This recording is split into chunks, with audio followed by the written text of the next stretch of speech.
du coup, ça vous fait gagner du temps et en plus, ça vous fait gagner de l'argent.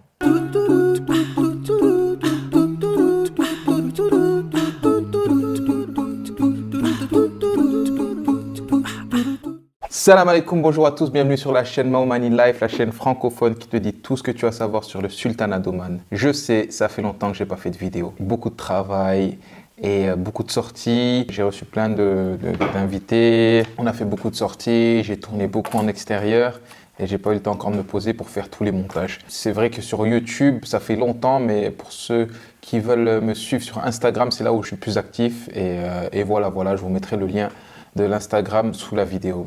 Alors, le thème de la vidéo aujourd'hui, ce sont les visas en ligne. Il s'avère qu'il y a un an, à peu près un an, ils ont changé le système des visas et maintenant, il faut prendre son visa en ligne avant de venir. Je sais que certaines compagnies ne laissent même pas entrer dans l'avion, ils font des petites histoires pour embarquer dans l'avion si vous n'avez pas le visa. Je sais que ça est arrivé à ma mère depuis qu'ils ont mis en place le e-visa. Du coup, c'est bien mieux de le faire avant sur le site de la police de Oman. Alors, vous allez me dire, mais pourquoi prendre un visa quand on peut l'avoir à l'arrivée? Alors, deux choses. Quand vous arrivez à Oman pour faire le visa sur place, il y a une file d'attente des fois qui est vraiment longue. Donc, du coup, ça vous fait gagner du temps et en plus, ça vous fait gagner de l'argent. Je m'explique. Alors, quand vous venez payer le visa sur place, vous allez donner des euros. On va vous rendre des rials. Et en fait, il faut savoir que le taux de change dans les aéroports, il est abusé. Du coup, vous allez perdre, on va dire combien? Vous n'allez pas perdre beaucoup, mais bon, c'est toujours ça. Si vous êtes plusieurs, si vous êtes en famille, de faire de petites économies. Il n'y a pas de petites économies comme on dit, quoi. Il n'y a pas de petites économies comme on dit. Du coup, on va voir ensemble, ça va se passer sur mon ordinateur. On va voir pas à pas les choses à savoir pour le e-visa, comment prendre son e-visa. Il y en a beaucoup qui m'ont demandé ce que ça voulait dire parce qu'ils ne sont pas très forts en anglais. Du coup, le site, il est que en anglais en ce moment. Je sais qu'il va y avoir une mise à jour et que vous pourrez le mettre en français dans pas longtemps. Mais pour l'instant, c'est en arabe et en anglais. Et du coup, je me suis dit, ce serait bien que je fasse une petite vidéo, pas à pas, sur mon ordinateur pour comment prendre son visa, quel type de visa et tout le process. Du coup, ça va se passer sur mon ordinateur. On se dit à tout de suite. Allez, c'est parti. Alors voilà, on est sur le site pour prendre vos visas en ligne. C'est evisa.rop.gov.om. Je vous mettrai le lien en description. C'est sur ce site-là qu'il faut que vous preniez votre visa et pas sur un autre site. Les autres sites vont vous surcharger, ils vont vous facturer plus qu'il n'en est et vous allez payer beaucoup plus d'argent. Donc voilà, ça c'est le visa officiel, enfin c'est le site officiel pour les visas. Euh, alors là, vous allez déjà register as a user, c'est-à-dire vous enregistrer en tant que user, ou même vous pouvez venir là, apply for a visa, on va le faire là. Apply for a tourist visa, tout, ils vont vous demander est-ce que vous avez été enregistré plus tôt, vous mettez oui. If you're not previously registered, click on no. Donc nous, on n'a pas été enregistré avant, on clique sur non. On va avoir une page. Cette page, il vous faudra donner toutes vos informations, email, confirmer l'email, donner votre nom, le nom de famille, votre mot de passe qui devra inclure une lettre capitale, des lettres en minuscules, un chiffre et un, un numéro, un truc spécial, les caractères spéciaux, un caractère spécial, tout ça dans le mot de passe. Donc vous confirmez le mot de passe, vous mettez votre numéro de téléphone, ne pas mettre 00 plus l'indicatif, mettez plus et l'indicatif de votre pays. Donc pour la France, plus 33 6 et vous continuez votre numéro de téléphone, votre date de naissance, votre genre, votre nationalité et vous recopiez ces petits nombres ici et vous tapez sur Register. Après ça, ils vont vous envoyer un petit email pour vous dire que vous avez bien été enregistré en tant qu'user et que vous pouvez dès à présent vous login sur votre espace user. Donc moi, je me login tout de suite. Donc le mot de passe, bien attention, une ou plusieurs lettres majuscules, des lettres minuscules, un chiffre et un caractère spécial. Donc voilà. Alors le caractère spécial, moi j'ai pris l'arobase, hein, c'est très bien. Donc je me login, donc voilà, quand vous voyez ce petit truc qui tourne, ça veut dire que le mot de passe est passé. Le mot de passe est passé, c'est marrant. Donc voilà, après vous allez tomber sur ce panel-là, vous venez sur Apply a visa, c'est demander un visa, et demander un visa non sponsorisé, c'est-à-dire que vous n'avez pas besoin de sponsor, pas besoin d'une entreprise ou d'un local pour vous sponsoriser pour votre visa. Donc là, les visas de touristes que vous allez prendre, c'est des visas non sponsorisés, unsponsored visa.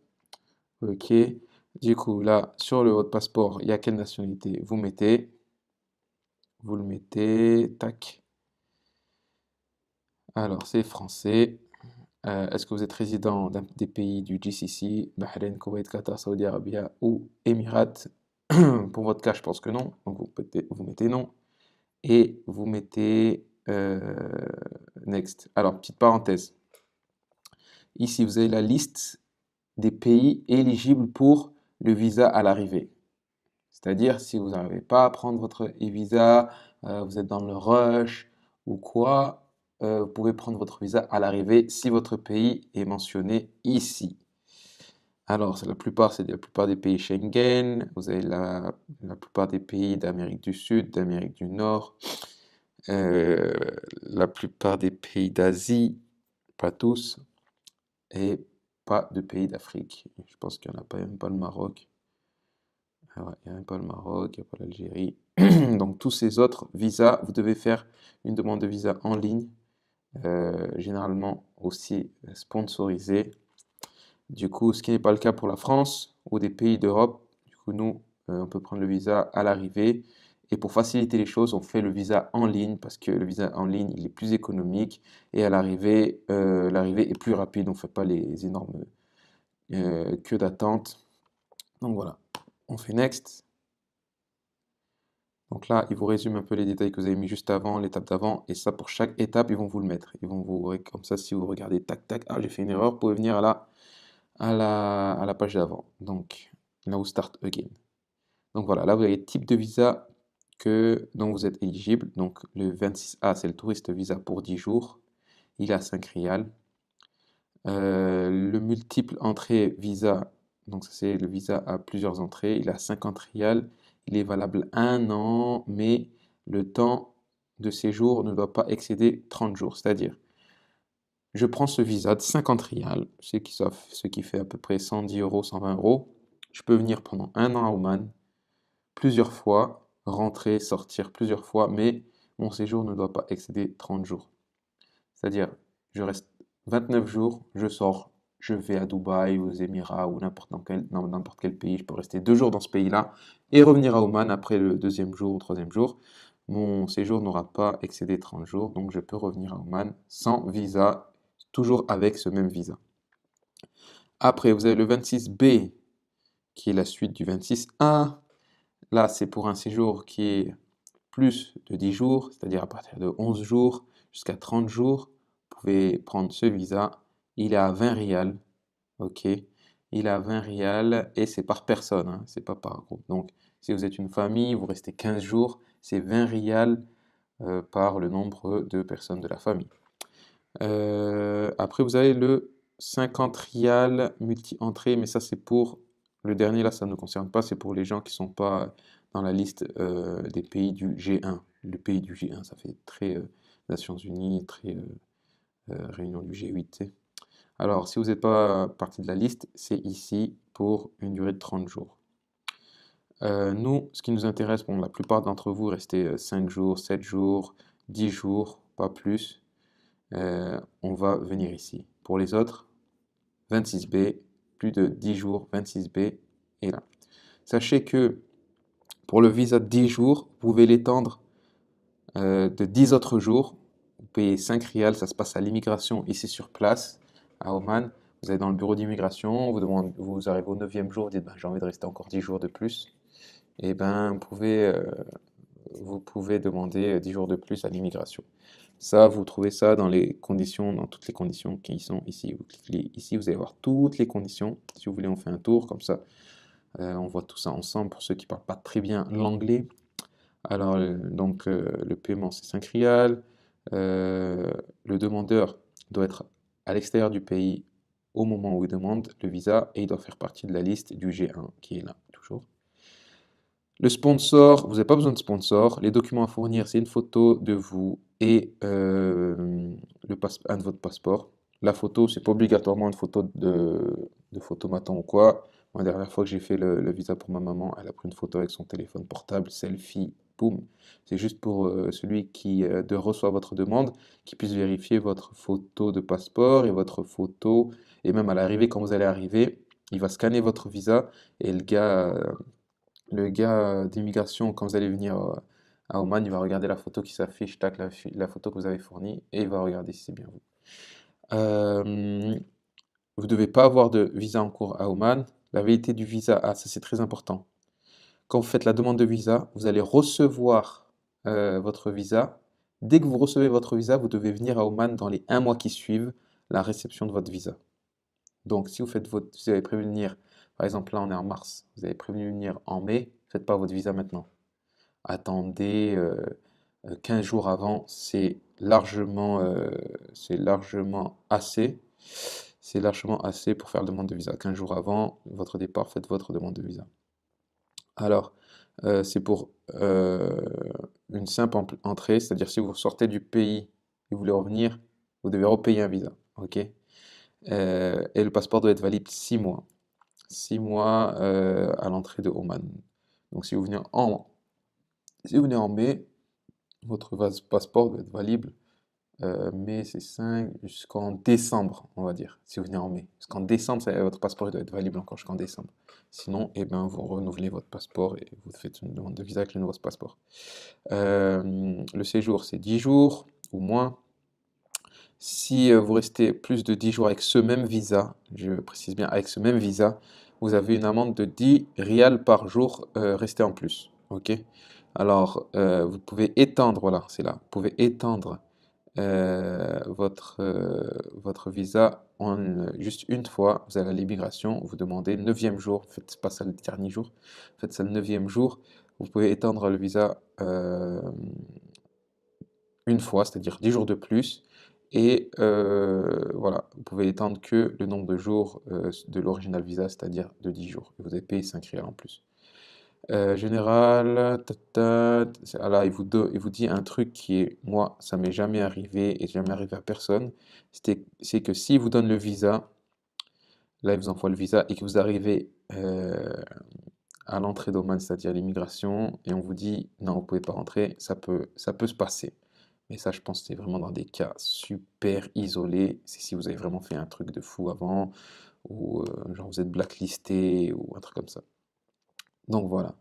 Donc ça, c'est pour les conditions générales pour le visa 26A. Pour le 26B, ce sera la même chose, sauf que le temps de séjour sera différent. Donc on revient sur cette page, on apply, on fait la demande de visa, ok, là il vous donne un petit récapitulatif, et c'est là qu'il faut rentrer ces informations.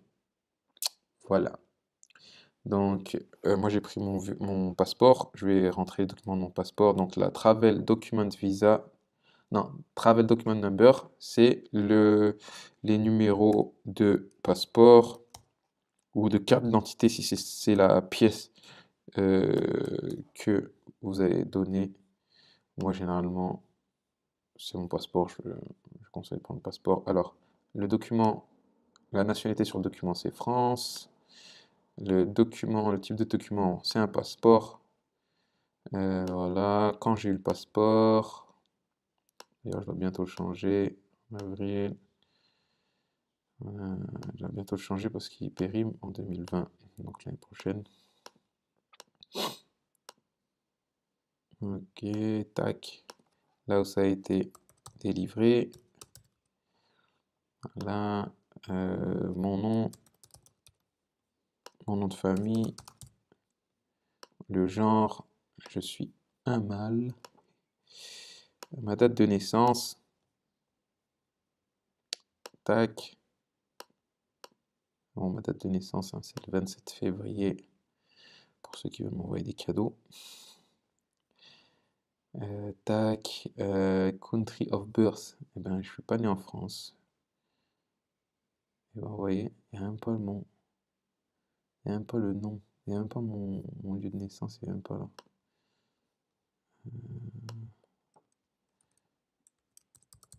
Ok, C'est chelou, hein. Il n'y a pas mon lieu de naissance. Comment je fais? Ah si, il est là. C'est moi qui suis Comoros, les îles Comores. Alors, tac.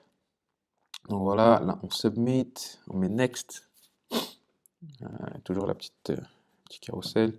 Additional information. Donc, le nom de votre maman. Je ne sais pas pourquoi. Il faut le nom de la maman. Et son statut. Elle est mariée. Voilà, ça c'est obligatoire, je ne sais pas pourquoi. Et là, next. Next. On est maintenant, là on vous récapitule tout ce que vous avez donné avant, l'étape d'avant quoi. Et là voilà, là vous tag, vous cherchez dans votre ordinateur, votre passeport, la copie de votre passeport. Boum. Et la photo que vous mettez là. Alors là, ça c'est les documents optionnels. C'est au cas où, si on vous envoie un mail demandant, c'est juste si la police vous le demande.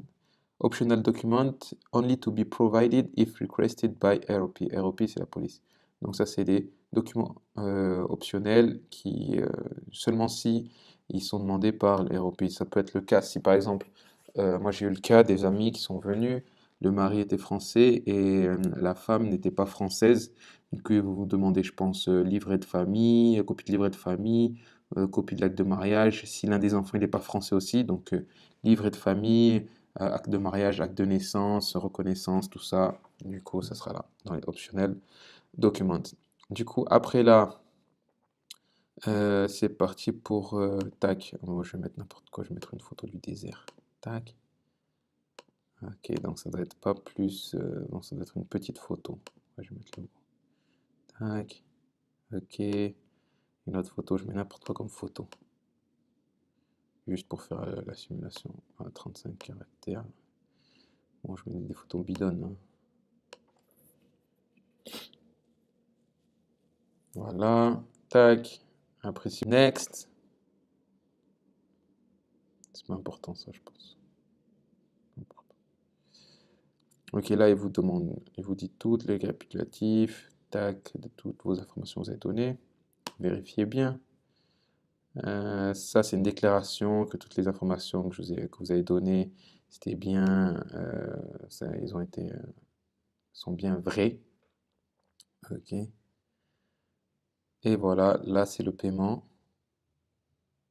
Ok, ça, c'est le paiement. Et si vous êtes plusieurs personnes, vous mettez Add New Application. Donc, du coup, un par un, Add Application, par exemple, madame, ou du coup, vous faites, vous repartez du début, Apply for a visa, Apply nanana, nanana. Ok, donc, du coup, vous allez là. Alors, boum, Find Visa Application, Draft Application Pizza. Ouais, je dois avoir faim, ça va être ça. Tac, je reviens là, Proceed. Et voilà. Et du coup, là, vous payez, vous cliquez là. Another card, parce que je pense que c'est another card. Et là, Submit and Pay. Moi, je vais pas submit parce que j'ai déjà mon visa. Ils vont se dire, qu'est-ce qui se passe? Donc voilà, ça, c'était les étapes. Là, ils vont vous donner un récapitulatif de votre demande. Et vous envoyez un mail dans les 24-48 heures. Du coup, nous, on se retrouve pour la vidéo, pour la fin de la vidéo. Et on se dit à tout de suite. Alors voilà, c'était la petite vidéo sur le visa, sur le e-visa de Oman. J'espère que ça a été clair. J'espère que vous avez compris. S'il y a des choses qui sont encore un peu floues, si vous avez encore des questions, vous pouvez me les poser dans les commentaires. Et vous pouvez aussi me joindre sur Instagram. Je vous mets directement ici le nom de l'Instagram et en dessous de la vidéo, je vous mettrai le lien direct à mon Instagram. Instagram, n'importe quoi. À mon Instagram. Et du coup, voilà, vous pourrez avoir des updates quotidiennement parce que je poste quotidiennement sur Instagram. Et pour ce qui est de YouTube, je vais essayer franchement de faire une vidéo, au moins une vidéo par semaine. Mais avec le taf, en ce moment, c'est vraiment chaud. Du coup, voilà, je vous dis à bientôt. N'oubliez pas de liker, de partager et d'en parler autour de vous pour tous ceux qui veulent venir à Oman. Partagez cette vidéo, je pense qu'elle va servir à beaucoup de monde. Et du coup, comme on dit ici, moi je vous dis ma salama.